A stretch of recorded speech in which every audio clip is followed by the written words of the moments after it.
Salut, salut. Voilà, l'humour de Dieu, c'était qu'il fallait que je tombe malade le jour où je prêche sur la guérison. Voilà. Mais c'est déjà miraculeux que je suis assez en forme pour vous apporter ce message. Donc, si je vous donne un peu de foi, après, vous pouvez prier pour moi, et puis comme ça, on se débarrasse de ça une fois pour toutes. Ouais, j'avais envie de vous parler de la guérison. Et il y a un livre qui m'a marqué sur le sujet de la guérison. C'est pendant les années où je faisais ma recherche à l'université, je suis tombé sur ce livre qui s'appelle La guérison dans l'histoire du christianisme. Et c'est une chercheuse, Amanda Porterfield, qui s'est cassé la tête sur en fait, essayer de retracer le thème de la guérison à travers 2000 ans de christianisme. Et une de ses conclusions, elle est assez frappante. C'est qu'elle découvre que la guérison est au cœur de toutes les dénominations chrétiennes, à travers tous les temps. Que tu sois catholique, protestant, réformé, orthodoxe, pentecôtiste, baptiste, je ne sais quoitiste, en fait, la guérison, c'est au cœur de ce qu'on vit. Pas juste la guérison miraculeuse où voilà, on impose les mains et puis tout à coup tu t'es plus malade, mais aussi simplement le fait d'être là pour ceux qui souffrent. Elle dit un des génies du christianisme, c'est de non seulement lutter contre la souffrance, non seulement lutter contre la maladie, avec les prières de guérison et tout ça, avec le fait que partout où les missionnaires chrétiens sont allés, ils ont construit des églises, oui, mais aussi des hôpitaux, des dispensaires pour prendre soin des malades. Donc le génie du christianisme, ce n'est pas juste de lutter contre la maladie, c'est aussi de donner un sens à la souffrance. Que quand tu es malade, en fait, tu n'es pas en train de te dire c'est Dieu qui est fâché contre moi. Quand tu es malade, tu n'es pas juste en train de te dire c'est la vie. Quand tu es malade, quand tu souffres dans ton corps, c'est aussi un moment où tu sais que tu peux rencontrer Dieu. Il y a quelque chose dans le christianisme qui donne un sens à ta souffrance. Et du coup, j'avais envie de me poser la question, mais comment ça se fait ? Pourquoi est-ce que la guérison est aussi centrale dans le message chrétien ? Pourquoi est-ce que la guérison, c'est un point essentiel de l'évangile ? Vous avez déjà posé cette question ? Non, mais je vais la poser quand même. Donc, je vous propose de répondre à ça en regardant un passage de la Bible qui se trouve dans le livre des Actes, au chapitre 3.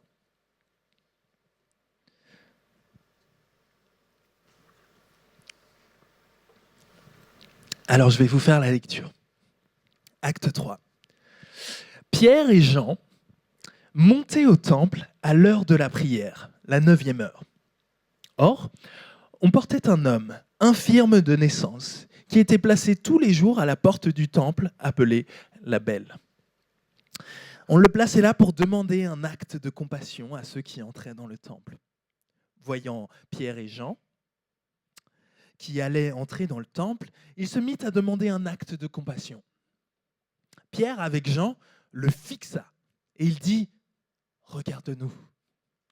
Lui les observait, s'attendant à recevoir d'eux quelque chose. Mais Pierre dit « Je ne possède ni argent, ni or, mais ce que j'ai, je te le donne.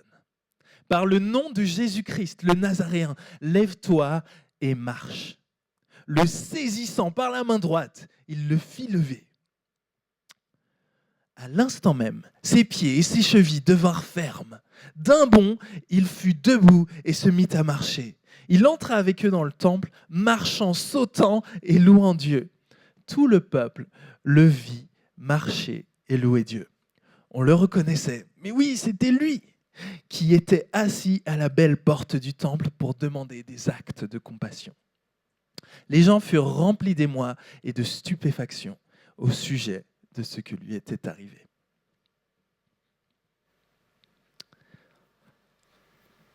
J'aime bien ce passage, surtout parce qu'il y a un mec qui danse parce que Dieu Elle l'a touché. Et ça me rappelle une histoire, qui est probablement une histoire qui ne s'est jamais passée, mais c'est une histoire qu'on continue de raconter. C'est le grand théologien Thomas d'Aquin qui visite le pape Innocent III. Donc le pape au Vatican, il est tout fier, il lui montre ses grandes cathédrales, il lui montre ses richesses, il lui montre toutes ses œuvres d'art et tout ça. Et il lui dit, tu vois Thomas, l'Église ne peut plus dire qu'elle n'a ni argent ni or maintenant. Et puis le théologien regarde le pape et lui dit, c'est vrai, mais elle ne peut plus non plus dire, lève-toi et marche. Et cette histoire, c'est une petite histoire qui me fait marrer. Je l'aime bien, même si elle est un petit peu anti-catholique. Mais je l'aime bien parce qu'elle nous montre à quel point on peut vite dévier du cœur du message. On peut vite utiliser la religion, le nom de Jésus pour autre chose que ce pourquoi il est fait. Et là donc, on a cette histoire où Pierre vient faire un miracle. Et ce qui m'intéresse, c'est de se dire, mais alors pourquoi est-ce que la guérison est si centrale au christianisme, au message de l'évangile? Et je crois que dans ce miracle, on a des indices de pourquoi c'est aussi essentiel. La première chose sur laquelle j'ai envie de pointer votre attention, c'est les yeux, le regard. Vous avez vu comme dans le passage, on souligne le jeu de regard qui se passe. Vous savez, vous comme moi, ce qui se passe quand il y a des mendiants dans la rue qui demandent de l'argent. On a un peu honte de les regarder.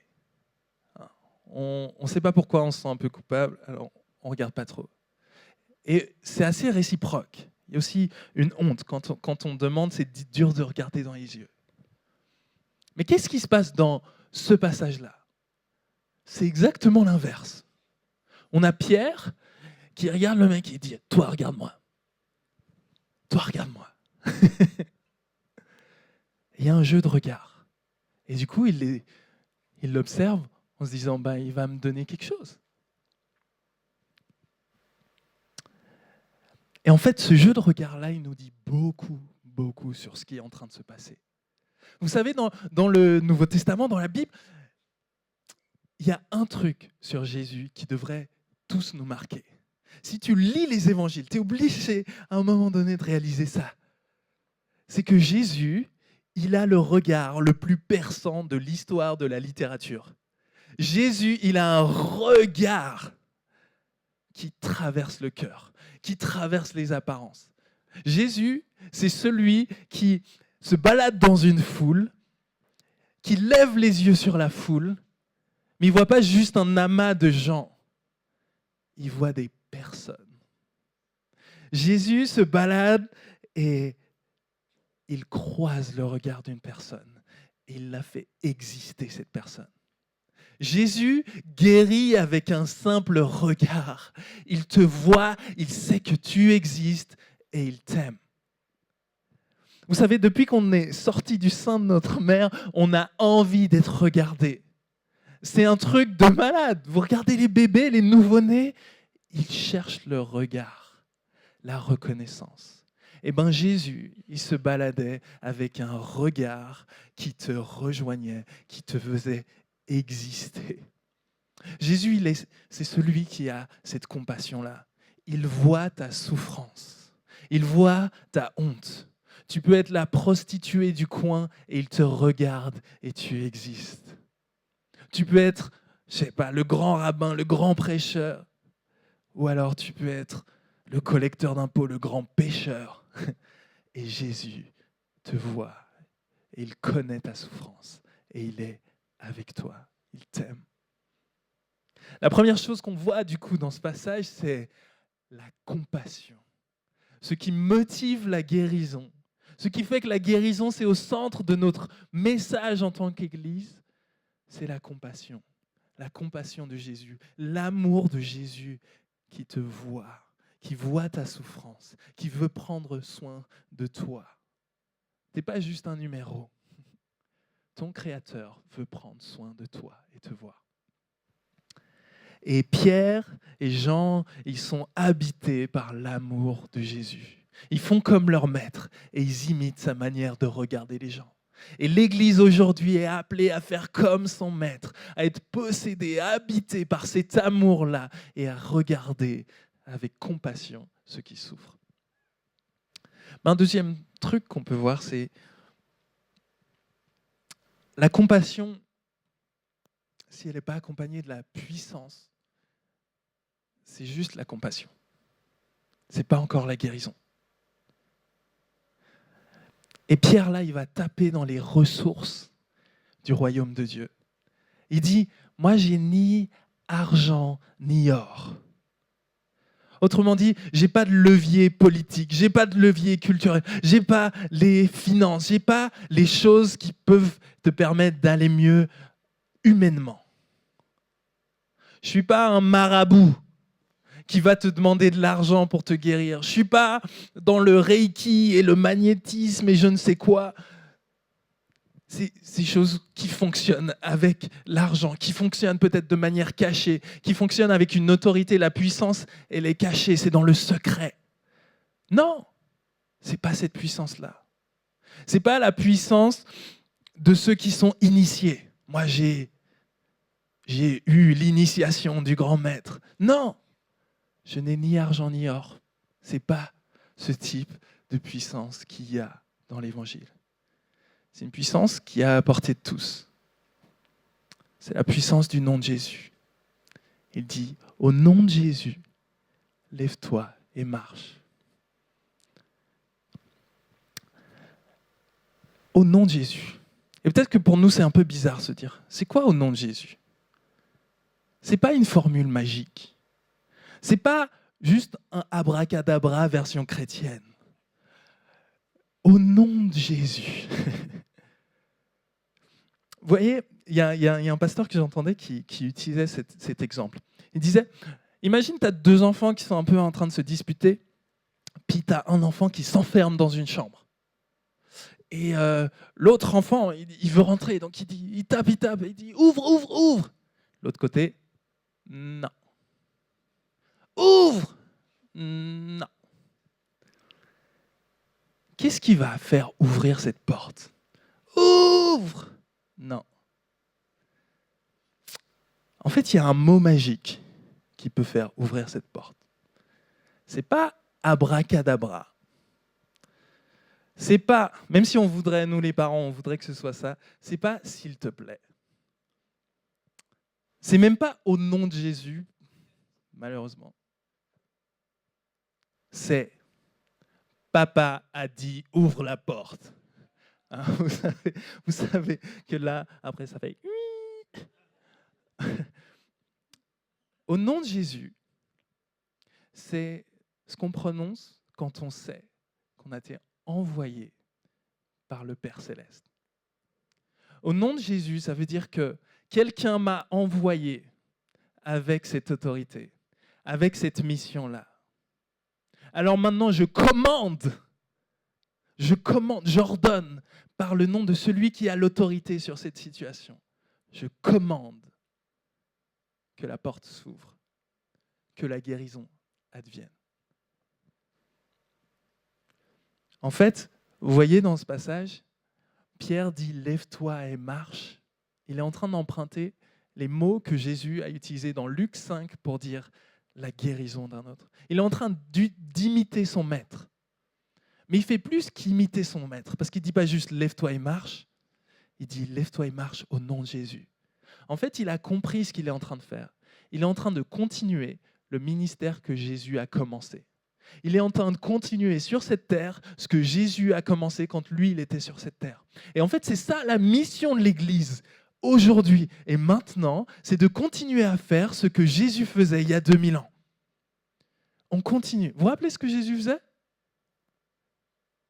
Il proclamait, il enseignait et il guérissait, il libérait les gens. Et Et c'est ce que nous on fait aujourd'hui. On proclame, Dieu est venu sur cette terre pour nous rejoindre. On proclame la bonne nouvelle, que Dieu n'est pas trop loin pour agir, que Dieu a donné ce qu'il avait de plus précieux, son Fils unique, pour que toi, tu sois réconcilié avec lui. On proclame qu'il n'y a plus rien qui peut te séparer de la présence de celui qui t'aime.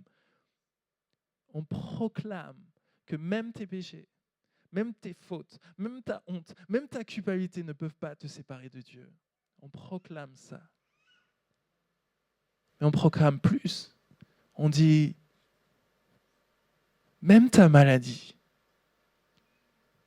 même ta dépression, même ces choses qui te lient et qui te pourrissent la vie, Dieu veut t'en libérer. Et on ne fait pas que proclamer, on vient manifester cette réalité sur la terre. Voilà ce que Jésus faisait quand il était sur terre. Il montrait non pas seulement la compassion, l'amour que Dieu a pour chacun d'entre nous, il montrait aussi la puissance du royaume de Dieu qui est venu nous rejoindre. Dieu est venu sur terre.